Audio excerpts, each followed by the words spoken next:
Guus,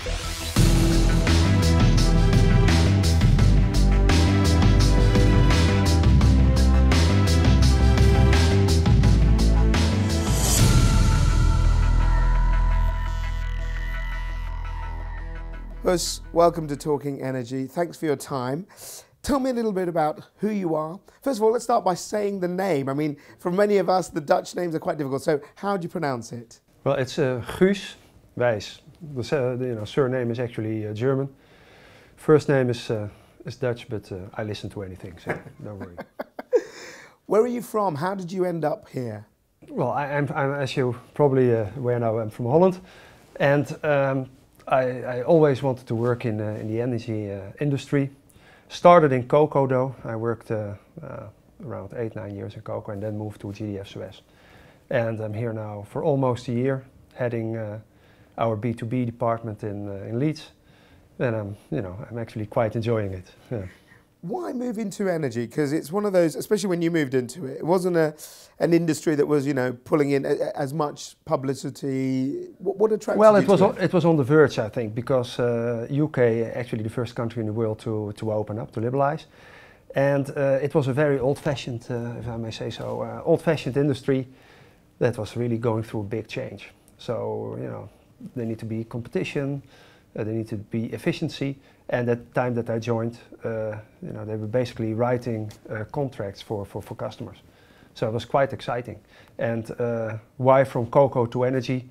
Well, it's both a commodity plus, so that are the similarities.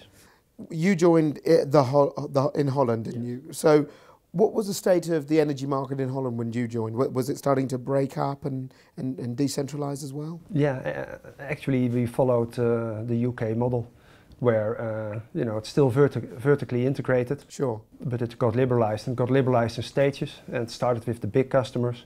And gas and electricity was at the same time. I believe here gas was first and electricity followed. And then finally, I think 2004, the domestic market opened up. And we were then a big producer of energy, and we got acquired by GDF SUEZ. When you look back at that time, the thing that people often say is that we are ahead in some ways about the way we see the markets, etc. But we're very behind when it comes to the culture of energy. The people are much more aware of energy in places like Holland and Germany. The Dutch are known for cycling, they're known for recycling. Is there a difference between the way energy is perceived in Holland and the way you found it perceived here?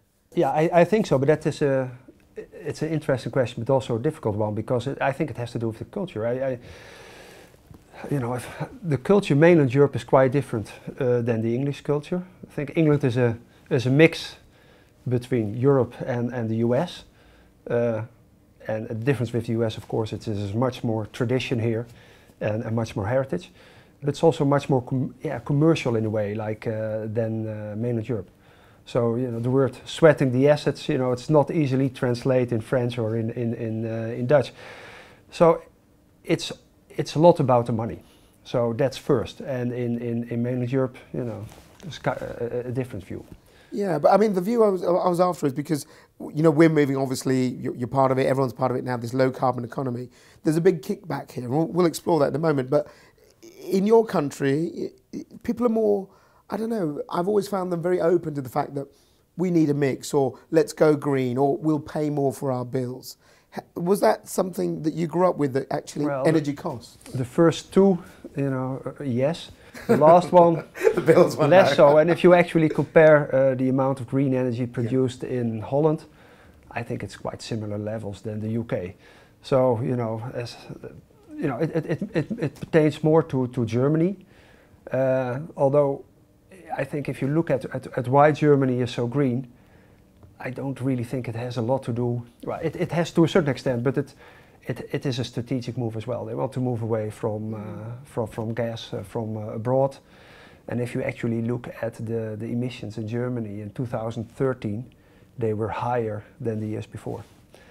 So, renewable energy, and then it's nice, but there's a lot to it. So is it, finally on that point, is it a fallacy that we think that the Europeans are more, prone to be open to renewable energy and green? Do you think it's the same as? Yeah, I think it's the same, and I think Germany is ahead of the game. Holland not so much. Holland not so much. On emissions, France is doing really well with all the nuclear power, but that's a different subject. And I think you have to look at reducing emissions, but you also have to look at where you came from. But you know, I think in the UK there still is a lot to do, and if you look at the park, at the fleet that's currently producing energy, you know, there's a lot to improve on. The coal power fleet is quite old. Let's talk about you coming over here. So you've been in the job for about a year. Firstly, why did you come over? Simply just change of life, opportunity, or was there something about the UK market that attracted you?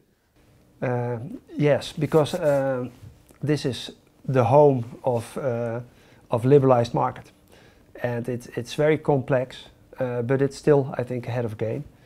And that's one thing we're ahead of, then, really. Yeah, no, absolutely, and you know, believe it or not, you're ahead on a lot of things. I hate to say that, but no, and we have a really nice outfit in Leeds, you know, catered to B2B INC customers, and we wanted to expand that and move into different areas. So it was a real challenge for me to come over. Tell me about your plan. So what is GDF now? Right now, we have an image of where it came from. Obviously, it was taken over, etc. It got branded a couple of years ago in this country, GDF SUEZ. What is the company? What's your vision for it? That's you know, we are quite diversified. We are a utility plus company, and you know, it would take a lot of time. We have 18 different companies in the UK alone, almost 20,000 employees. But you know, we're based on assets, and those are the classical assets, but also wind energy, renewables. For example, energy storage. You know, we are partly responsible for the UK being able to turn the lights on when they need it, because we just finished a project where we invested roughly £550 million for gas storage in the neighbourhood of Chester. And we have, you know, you're aware of Kofli with energy services, technical services and facility management. And we're also into water. So we're quite diversified, but I think the focus is on energy and on technical and energy management. Is it because the way that the traditional power company was set up is not going to function, that not just you, many of the big six companies, they're all diversifying, like you say. You're sort of not just generators anymore, but you're doing energy efficiency, you're giving advice, you're doing things around risk management. Is the role of what an energy company is, in your eyes, now very different to what it was, say, 25 years ago? Oh yeah, absolutely. And you know, the funny thing is that in the old days, the utility companies, they had those same services. Then the market became commercial and they sold everything off. And now you see with the renewables, you see those different products needed to be integrated. And if a customer or a business wants to do something about its ecological footprint, or it is forced by government, you know, they want to talk about energy, they want to talk about solar panels, they want to talk about insulation, and they want to have a clear picture of, you know, what they can invest and how much that will cost and what's the payback time.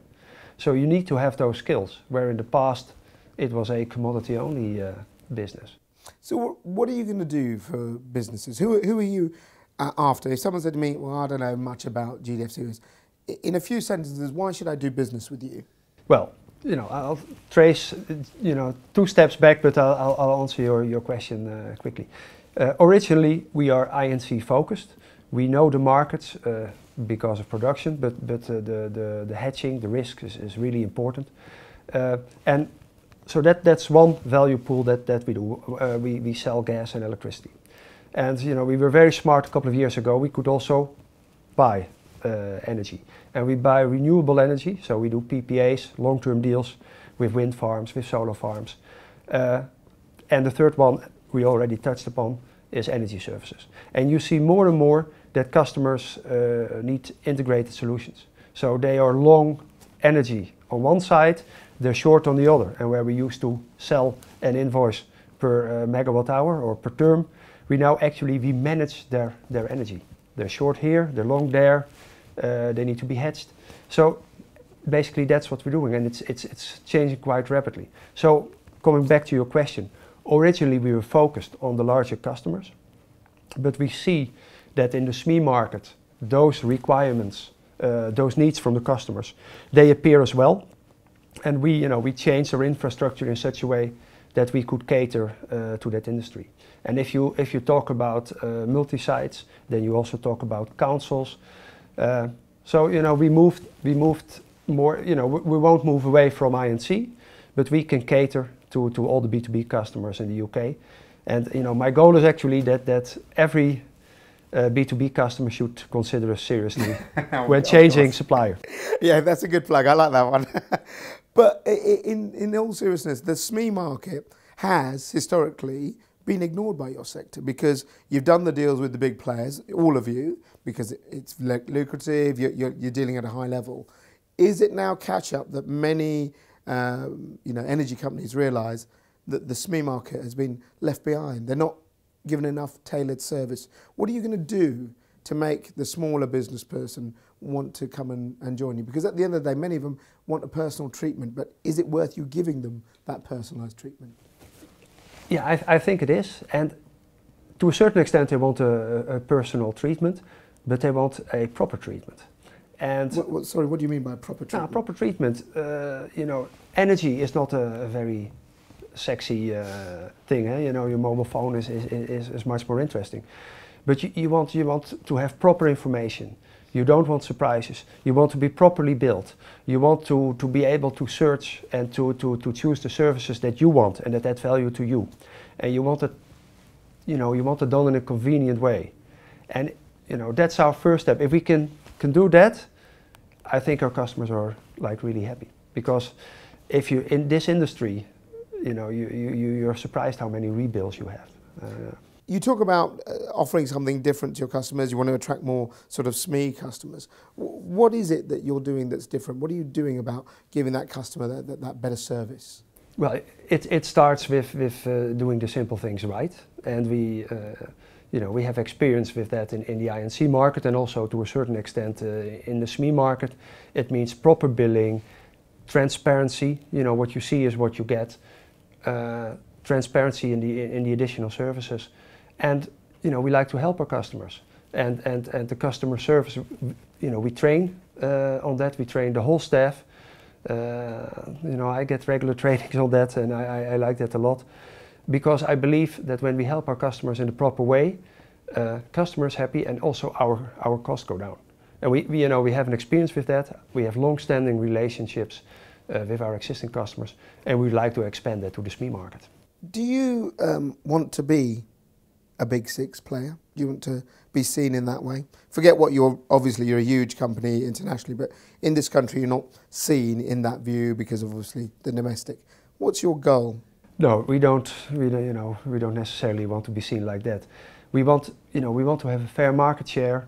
It needs to be profitable because we also have mouths to feed, and we need to be sustainable.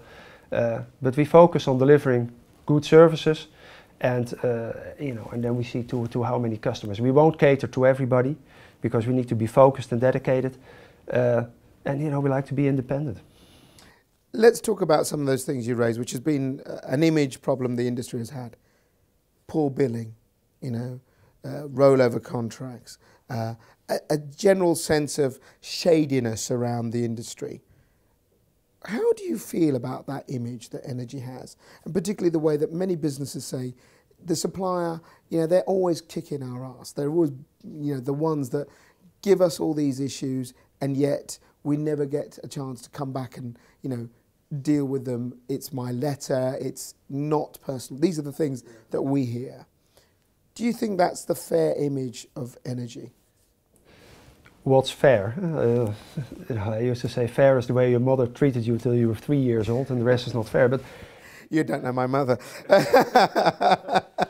No, I like to think that it's still because it was government owned in the past, but that, you know, that would not be fair as well. But you know, you talked about mobile phones. You know, I've talked to, you know, one of your compatriots who came from a different industry, and he said we're behind the times because in telecoms they know about the customer service, trying to get billing right. So they've you know, they've had their problems. Energy seems to be behind the times. You know, You don't agree? Nah, I do a little bit because, you know, it's still in the past. If you lived at a certain spot, you had a certain supplier, and it didn't matter, you know, what you if you cried or you had complaints, that was your supplier. Yeah, no choice. Of course, that, you know, we left that behind us, but the culture is you know, it's still in a way a bit culture, but if you see new suppliers coming to the market with different perspective, but I think that it is also fairly difficult to get a bill right to a customer, because there are so many taxes, levies, retroactive taxes, all stacked on each other. So, you know, that's one of the part of the difficulties. But isn't that something you should deal with? Why should I have to worry about that? You say it's difficult to get the bill right. That should be the basic part of your business. Absolutely, and I think it works if people have a choice and they can move. And we can talk, you know, we can talk a long time about that it should improve and the reasons why it is like this. You know, there are good reasons and there are less good reasons for it, but competition is the best thing. And if you look at the B2B market where we are active, competition is really high. It's a cutthroat competition. And if we don't bill right, or, you know, they switch. The customers walk, yeah. The customers walk, and if you want an offer, you know, you can ask 6 competitors, and the next day you have 6 competitive offers of well-placed competitors. So it keeps us on our toes. So when we talk about a negative image in the industry, I don't think that pertains to the B2B market, certainly not to the larger customers. Very quick one. Are you interested in the domestic market or not at present? We are always interested in the entire span of the market. In mainland Europe, we are involved and heavily involved in domestic. So I wouldn't, you know, rule that out, but we have no concrete plans at the moment. Okay, let's move on to something that you mentioned about the bill. Many CEOs tell me, look, you know, we're sometimes tax collectors for the government. You know, there's an element of the bill that we run, but then there are the green levies, there's the costs for transmission, there's costs of things that are all piled onto us. How do you feel about the way the bill is that comes to your customers, and how much control do you have over it? Do you think it's fair that you almost act as a government tax collector? Well, you know, we can have an opinion about it, but it is the way it is. It's probably one of the things that least likely to change. It is in all the countries where I worked, it's the same. So, you know, it's a fact of life. What I do think, you know, could change for the better here in the UK is that, you know, you can ask whether or not it's right if on the bill you need to pay for all the cost of the energy. Sure. You know, there are good things about it because then you actually know the full cost.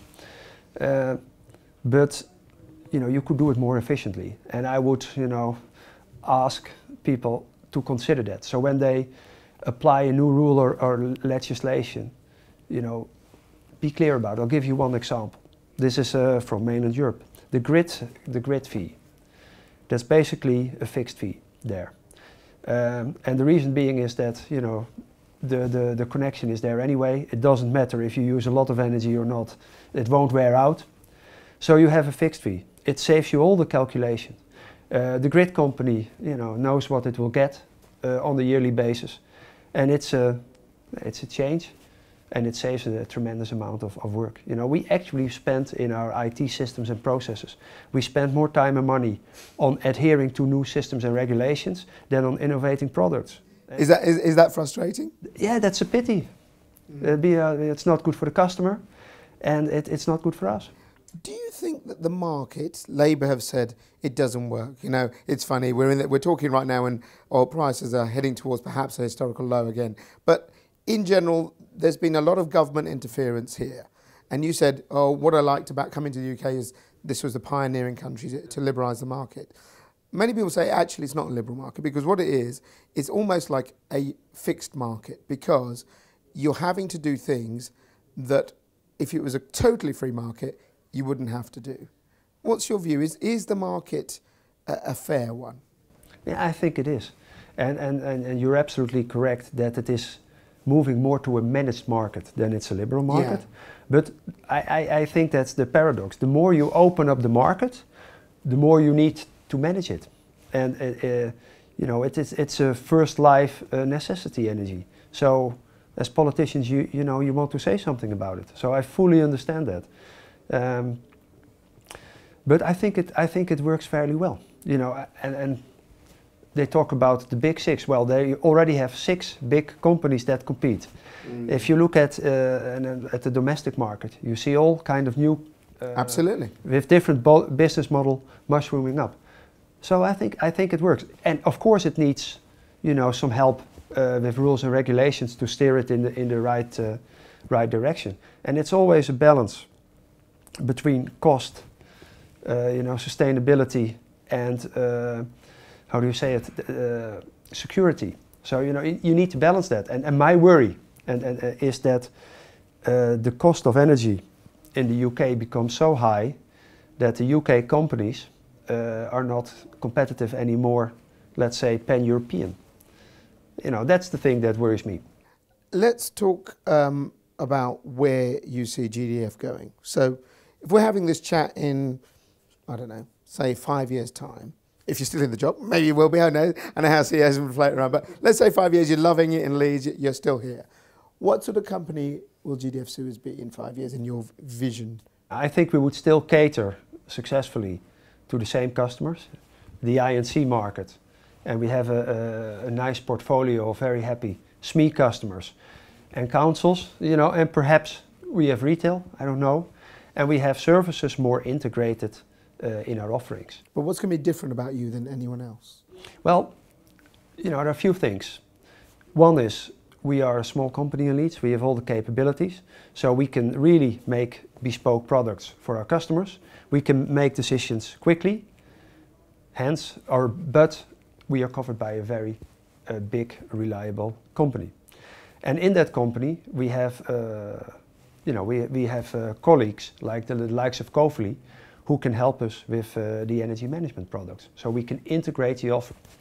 The other one is that, as I told you, we have the 3 different value pools and we integrate them. So I think that makes us different from our competitors. Though it is a commodity plus market and the differences are not that big. We are not a Google or an Apple. And you know, you can't make that distinction in this market. Looking forward, we've got the election coming up. Who knows what's going to happen? I think this is the first one that, you know, certainly in my lifetime that really is so difficult to call. Doesn't matter who comes in power. What would you want for the next government? You know, I would like to have a policy that is consistent, that is transparent, and that doesn't change too much. Why is it that everyone says this to me, and clearly the politicians aren't listening? Well, you know, and the energy policy of China. Yeah. Is easier to read than the energy policy in Europe. And you know, if you focus on the UK, you know, because who knows what will happen with Europe and the UK, but you know, it needs to be consistent, it needs to have a long-term view, because if we look for investments here, yeah, you know, we compete with our competitors, but we also compete internally. So we have to, you know, fight or discuss this with investments in Asia or in the Far East. Well, Asia is Far East or you know, Latin America. And the political insecurity, or no, insecurity is not a good word, but that it's not instability, probably. It's been said before. Yeah, but it's a big, yeah, it is. You know, big part of the decision. Do you think that there's a danger, even though we have a, you know, you could say an ideal investment system set up, a product that needs regenerating, a stable, you know, vaguely stable economy and country, and yet because of this policy interference, that might stop companies like yours and other international companies saying, long term we want to make investments in the UK? Yeah, that could absolutely be, and actually it happens. But by the same token, I just spoke about the 550 million investment. So it's not that black and white that we will stop, not touch England. That's not the case. But you just want some consistency. Yeah, because if you power plant or a wind farm, you talk about 15, 20 years. You can't move the stuff. So once you're there, you're sitting duck. My final point is moving on to the company, GDF Gas, all right? So let's just talk about gas before we end. We started 5 years ago and it was going to be the greenest government ever. We were going to move to renewables and there were various scenarios. And one of them, I'm sure you've heard, was the dash for gas scenario. Are we actually in it now because of what's happened with shale? Are we in it because of what's happened with the price of oil? And is gas now not just a bridging fuel, but actually where we're going to go? And it means prices will fall, businesses will go short term, won't go for energy efficiency, won't go for renewables. Where do you think we're going? Yeah, we decided that I think mid-90s, the dash for gas, we had a lot of gas-fired power plants and a lot of them are not producing because coal is cheaper, the shale gas in the US. Yeah, so you need, and you get renewables in the game, and we need a bit of catch up on the 2020. But you see, there is commitment on renewables, but commitment need backup as well. So we had a capacity auction in December, and yeah, it is what you want, and that's why, as a company, we have a balanced portfolio, because if you only invest in gas, this can happen. That gas, the price is low, but the margins are even lower. And so for us, basically the price, the way it works is that the plant with the marginal cost that is still slightly positive establishes the price. And at the moment, that is really the new gas-powered plant. And first you have the coal and the nukes and the renewables. So for gas, at the moment, it is very difficult to make money. So if you want to change that, you should change your levy systems. But then you're interfering with the market. So there are all pros and cons. I do think that gas is a wonderful product to tie us over. I see a future for gas also in transportation, because I personally wonder why not every bus in a city is based on CNG or LNG. I think that it's a great, but at the moment the economics are not that way. If you look at carbon dioxide, you should look at the global scale, and actually the US is emitting much less carbon dioxide because they use much more coal. Much more natural gas. So if you look at the UK or Europe and the US, then actually we use more gas together. I think it's one of those phases, isn't it? But more coal here in Europe. My last question, do you like the energy sector? Yeah, I love it. Why? Because it's so multidimensional. It's very simple. It's a product that you cannot store properly at the moment. It's a product that everybody needs. It's a product that you can make from very different sources. I don't know one product, maybe sugar. You can make beet sugar and cane sugar, but that's it. So it's political. It's a lot of money. Customers pay. Also domestic customers pay a lot of money. It's a big part of their wallet. So you have responsibility for the business. You have responsibility for the environment. So it's a very complicated chess game. So I like it a lot. Brilliant. Thank you very much for your time. Well, thank you very much.